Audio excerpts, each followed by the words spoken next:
You know, when I first started doing this YouTube channel, I didn't really know what was going to happen. I had zero expectations, I guess you could say. However, if you had forced me to guess, I probably would have said one of two things. Either a handful of people is going to find whatever I'm doing interesting, or not.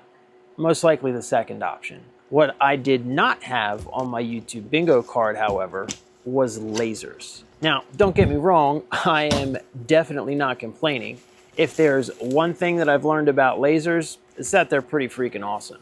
It's just unexpected. That being said, over the course of the past year or so that I've been doing YouTube, I guess what you could call pretty seriously, I have had the opportunity to take a look at a couple of different lasers in this shop. Most of those lasers that I've looked at have been extremely similar, gantry style diode lasers. That is until today. This is the OMTECH Polar Plus 55 watt CO2 laser. And it's pretty flippin' sweet actually. Coming in at 55 hair-singeing, pupil-popping James whiskey watts, the Polar Plus is OMTECH's most powerful desktop-style CO2 laser. Desktop meaning it was designed to sit on a desk or workbench. However, let's be honest, we're seriously stretching the upper limits of the term desktop in this particular situation. This machine is big and it's heavy. Much heavier than any of the comparable sized frame and gantry style diode lasers that I've ever worked with. So what do you get for all that bulk? Well, first let's talk about the build quality, because that's the first thing that I noticed, and it's actually surprisingly good. The outer enclosure is made from a combination of 1/8 inch steel sheet metal, 5mm tempered glass, and topped off with a nice crinkle texture white paint job. Given the white box sort of all-in-one design, physical setup is unsurprisingly pretty straightforward.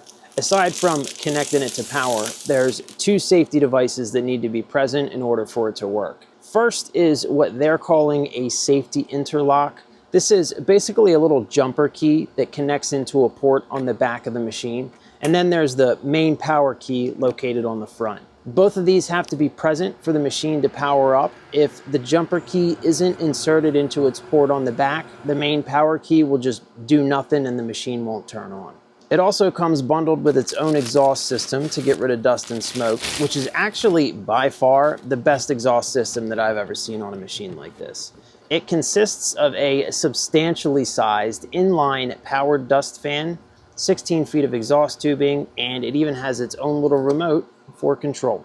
Getting it connected to the computer is also relatively straightforward. I guess as straightforward as any other laser, really. There are 3 different ways that you can connect. You've got USB, Ethernet, and Wi-Fi.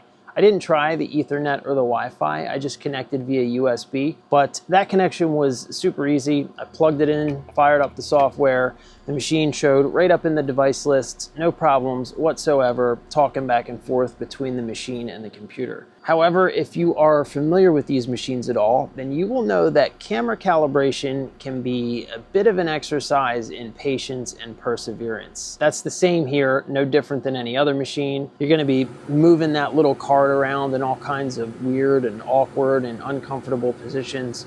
But once you get through it, everything works really well, it's smooth, it's stable, and you're greeted by a machine with a whole bunch of features that, to me at least, seem to really be targeted towards the higher end, I don't know, prosumer or small business user.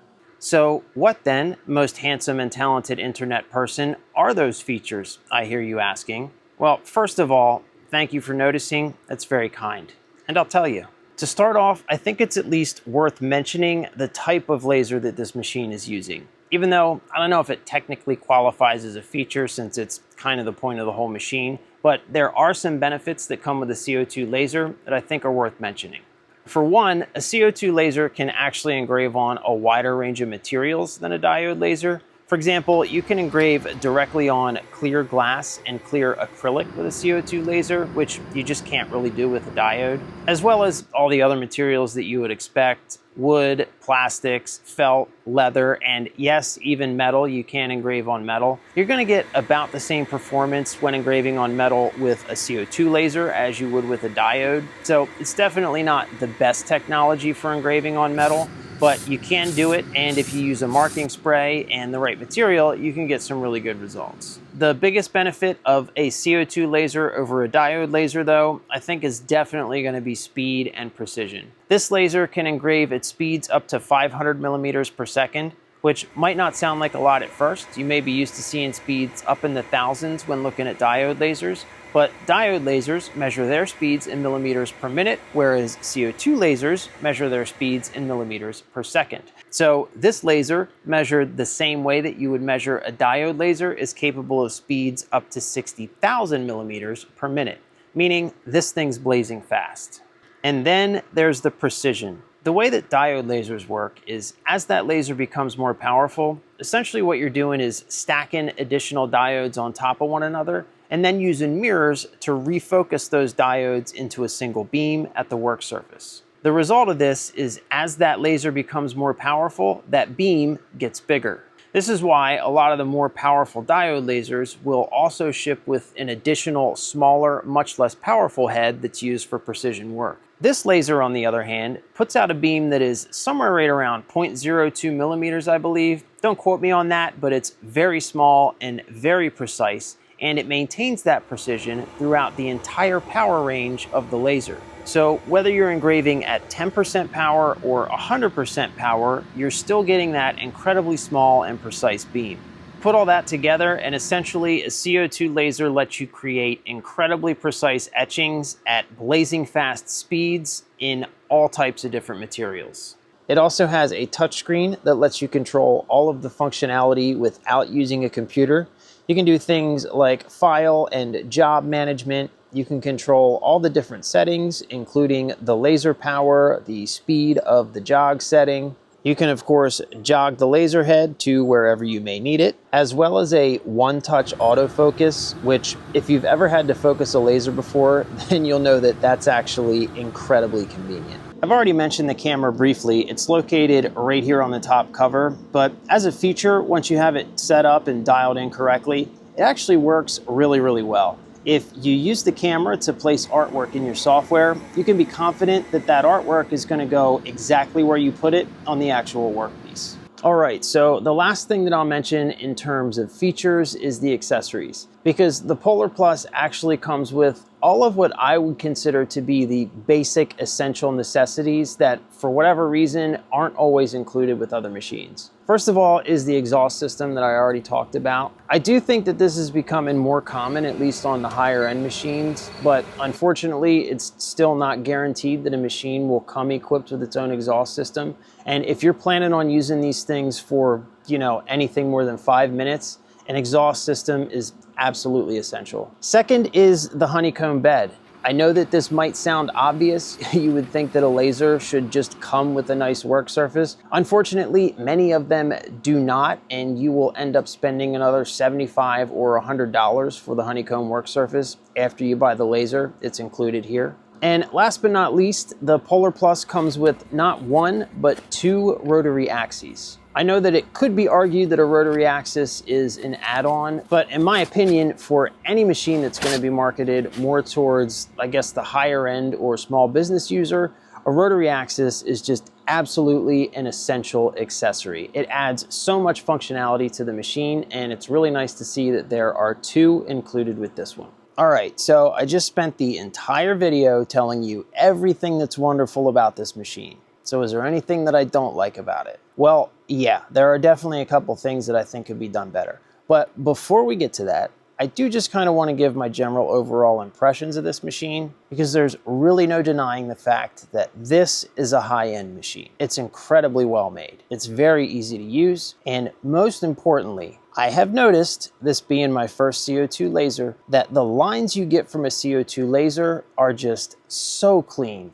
and so crisp, at least on most materials. Which I guess brings me directly to my first, I don't even know if I want to call this a complaint, because it's really not the machine's fault. The machine's just not really designed for this type of work, but it's performance in metal. Just like a diode though, it's really hard to blame the machine because they're not really designed to engrave on metal. They can do it, but it comes with all kinds of caveats. Again, it's really hard to blame the machine for this because that's not what this machine is designed for. But being a metal shop, I would love to see a machine that really blows me away when it comes to working with metal, and I just haven't seen that yet. The second thing would be the limited Z height. Again, this definitely isn't exclusive to this machine. This is common to all of these desktop machines, but Z height in these machines is really limited. That's the size or thickness of the material that you can actually work with. For most materials that you're going to work with, this doesn't really matter, but it really becomes apparent when you try and use the rotary axis. I tried to put a standard Yeti size tumbler onto the rotary axis for this machine, and there's just not enough room the way that the machine currently sits. I have seen other machines handle this with standoffs that you can add underneath of the feet. Nothing like that comes with this machine, so I guess given that design constraint of this type of machine, I would really like to see some kind of standoff or adjustability in the Z height. Even if it's just pads that you can stick under the feet to lift the machine up a bit to bring up the height and give you a little bit more room when you need it.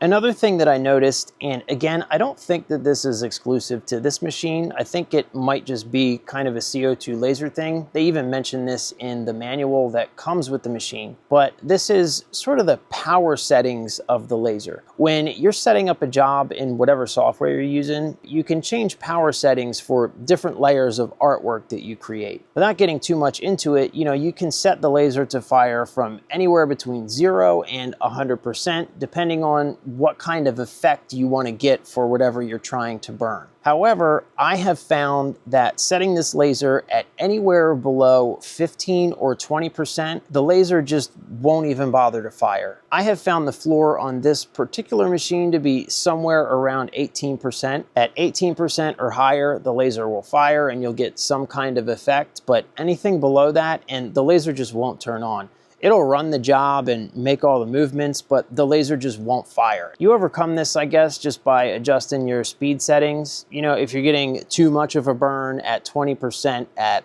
300 millimeters per second, just change it to 400 or 500 and you'll get less of a burn because the laser's moving faster. But I just thought that was a little weird and it was something I had to get used to, and so I figured I'd mention it. Which brings me to the last thing that I want to talk about, which is software. Now, this machine does have a touchscreen, but like any other laser, in order to unlock the full potential of the machine, you're gonna need some software. The software is where you create all of your artwork, lay out your jobs, and it's really what's used to unlock the full potential of these machines and lets you do amazing things with them. This machine does come with software. However, it unfortunately only runs on Windows. I have a Mac, which I'm sure many other people do as well, or some other type of computer. Because of that, I had to buy a pro version of Lightburn to use the machine, which in the long run is really not a big deal. You're probably gonna end up doing that anyway, but I just think it would be really nice to see some sort of alternative available for people who don't have a Windows machine when they first pull this out of the box. Even if that's just some really simple software that runs in the browser, just some alternative would be really nice to see. And I guess that's about it for this one. That's sort of a general introduction and overview of the Polar Plus. If you've got any questions about this machine, just put them in the comments down below. I'll definitely do my best to answer. If you've made it this far into the video, thank you so very much. I do truly appreciate it. If you like what I do here and you want to support the channel, the best way to do that is to like, comment, subscribe, and do all that stuff down below. I am out of here for now, but thank you so much for watching, and I will see you again very soon.